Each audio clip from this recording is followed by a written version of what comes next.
ಅಂತರ್ನಹಳ್ಳಿ ಗ್ರಾಮದ ರಾತ್ರಿ ಒಂದು ಸುರಿದ ಒಂದು ಆನೆಕಲ್ಲು ಮಳೆಗೆ ಅತ್ಯಂತ ಬಿರುಗಾಳಿ.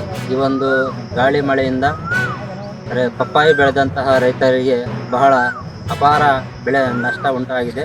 ಹಿರಿಯ ಸರ್ವೆ ನಂಬರ್ 25/3ರಲ್ಲಿ 3.5 ಎಕರೆ ಹಾಗೂ 34 ಸರ್ವೆ ನಂಬರಲ್ಲಿ 3 ಎಕರೆ ಹಾಗೂ ಕೋನಸಾಗರ ಗ್ರಾಮಕ್ಕೆ ಸಂಬಂಧಪಟ್ಟಂಥ ಮಂಜುನಾಥ್ ಇವರ ಜಮೀನಿನಲ್ಲಿ ಪಪ್ಪಾಯಿ ಬೆಳೆಗಳನ್ನು ಬೆಳೆದಂತಹ ರೈತರು ರಾತ್ರಿ ಸಂಭವಿಸಿದಂಥ ಒಂದು ಅಪಾರವಾದಂಥ ಮಳೆ ಮತ್ತು ಬಿರುಗಾಳಿಗೆ ಬಹಳ ಒಂದು ಬೆಳೆಯ ನಷ್ಟ ಆಗಿದೆ. ಆದ್ದರಿಂದ ಸಂಬಂಧಪಟ್ಟಂತಹ ಇಲಾಖಾ ಅಧಿಕಾರಿಗಳು, ತೋಟಗಾರಿಕೆ ಇಲಾಖಾ ಅಧಿಕಾರಿಗಳು ಬಂದು ಒಂದು ಸ್ಥಳಗಳಿಗೆ ಭೇಟಿ ನೀಡಿ ರೈತರಿಗೆ ಪರಿಹಾರವನ್ನು ವಿತರಣೆ ಮಾಡಬೇಕೆಂದು ಈ ಮೂಲಕ ಮನವಿಯನ್ನು ಮಾಡ್ತಾ ಇದ್ದೀವಿ. 3 ಎಕರೆ ಹಾಕಿದ್ವಿ. ಏನಾಗಿದೆ? ರಾತ್ರಿ ಬಂದಿರೋ ಮಳೆಗೆ ಎಲ್ಲ ನಾಶ ಆಗಿದೆ. ಕಾರದಿಂದ ಸುರಿದ ಮಳೆಗೆ ಬೈರ್ ಸಮೇತ ಬಡ್ಡಿಗೆ ಎದ್ದು ಬಂದಿದೆ. ಗಿಡಗಳೆಲ್ಲ ನೆಲಕ್ಕೆ ಹಚ್ಚಿದೆ. 2.25 ಎಕರೆ ನಿಮ್ದು ಸಮೇತ ಇದೆ ತರ. ಜವಾಬ್ದಾರಿ ವಹಿಸಿದ್ದನ್ನು ನಾವು ಮಾಡಬೇಕಾಗುತ್ತೆ. ಮೊದಲೇದಾಗಿ ನಾನು ಸಚಿವ ಮಾಡಬೇಕು ಹೇಳ್ತೀನಿ.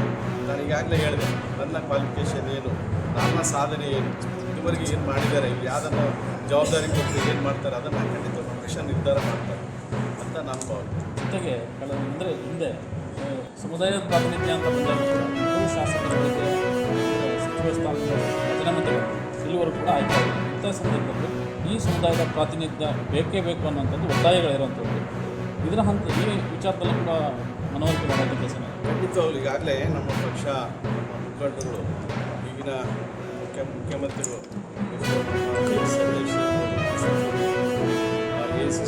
ಎಲ್ಲರ ಗಮನದಲ್ಲಿದೆ. ಯಾಕಂದರೆ ಈ ಒಂದು ಸಮಾಜಕ್ಕೆ, ರಾಜ್ಯ ಸಮಾಜಕ್ಕೆ 2 ಸಚಿವರು ನಮಗೆ ಬೇರೆ ಬೇರೆ ಕಾರಣಗಳಿಂದ ಅದು ಖಾಲಿಯಾಗಿದೆ, ವೇಕೆನ್ಸಿ ಇದೆ. ಅದನ್ನು ತುಂಬಂಥ ಕೆಲಸ ಈ ಸಾರಿ ಖಂಡಿತವಾಗ್ಲೂ ನಮ್ಮ ವರಿಷ್ಠರು ಮಾಡ್ತಾರೆ ಅಂತೇಳಿ.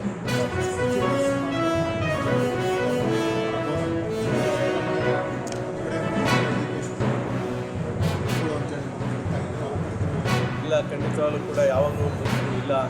ಆದರೆ ರಾಜಕೀಯ ವ್ಯವಸ್ಥೆಯಲ್ಲಿ ಮಾಧ್ಯಮದವರು ಇರ್ಬೋದು, ವಿರೋಧ ಪಕ್ಷದಲ್ಲಿರ್ಬೋದು, ಬೇರೆ ಬೇರೆ ರೀತಿಯಲ್ಲಿ ಅದನ್ನು ಕ್ರಿಯೇಷನ್ ಆಗುತ್ತೆ. ಆದರೆ ಎಲ್ಲ ನೋಡಿದ್ರೆ ಭಾಳಷ್ಟು ದೀರ್ಘವಾಗಿ ಮುಖ್ಯಮಂತ್ರಿ ನಮಗೆ ಏನು ನಿನ್ನೆ ಪ್ರೆಸ್ ಮೀಟ್ ಮಾಡಿದ್ರು ಎಲ್ಲ ವಿಷಯಗಳನ್ನು ಹೇಳಿದ್ದಾರೆ. ಹಾಗಾಗಿ ನಮ್ಮ ಪಕ್ಷ ಮುಂದಿನ ದಿನಗಳಲ್ಲಿ ಅಧಿಕಾರ ಬರಬೇಕು. ಜೊತೆಗೆ ಏನು ನಮ್ಮ ಕಾಂಗ್ರೆಸ್ ಪಕ್ಷ ಅವ್ರನ್ನ 8 ವರ್ಷ ಅದೆಲ್ಲ ದೀರ್ಘವಾಗಿ ಹೇಳಿದ್ದಾರೆ. ಯಾವುದೇ ರೀತಿಯಾದ ಸಮಸ್ಯೆಗಳು ಉಂಟಾಗಲ್ಲ.